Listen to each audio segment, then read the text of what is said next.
সিলেট ওসমানী আন্তর্জাতিক বিমানবন্দর থেকে চিত্রনায়িকা নিপুণ আক্তারকে লন্ডনে যেতে দেয়নি বিমানবন্দর ইমিগ্রেশন পুলিশ। 10 জানুয়ারি শুক্রবার সকাল 10টা 15 মিনিটে বাংলাদেশ বিমানের একটি ফ্লাইটে তার লন্ডন যাওয়ার কথা ছিল। ইমিগ্রেশনের সময় গোয়েন্দা সংস্থার তথ্যের ভিত্তিতে নিপুণকে আটকে দেয় ইমিগ্রেশন পুলিশ।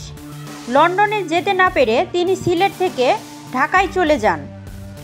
সিলেট ওসমানী বিমানবন্দর ইমিগ্রেশন পুলিশের ভারপ্রাপ্ত কর্মকর্তা ওসি মোহাম্মদ মোস্তফা নূর বলেছেন, চিত্রনায়িকা নিপুণের সিলেট ওসমানী বিমানবন্দর থেকে লন্ডন যাওয়ার কথা ছিল, তবে তার লন্ডনে যাওয়ার ব্যাপারে গোয়েন্দা সংস্থার বিভিন্ন তথ্য থাকায় তাকে যেতে দেওয়া হয়নি। ওসি আরও জানিয়েছেন, বিমানবন্দর কর্তৃপক্ষ তাকে জিজ্ঞাসাবাদের জন্য আটক করেছে। নিপুণের পাসপোর্ট এবং অন্যান্য কাগজপত্র পরীক্ষা নিরীক্ষা শেষে তাকে লন্ডনে যেতে দেওয়া হয়নি। উল্লেখ্য রয়েছে, এর আগেও নিপুণ বিভিন্ন বিতর্কে জড়িয়ে শিরোনামে এসেছিলেন।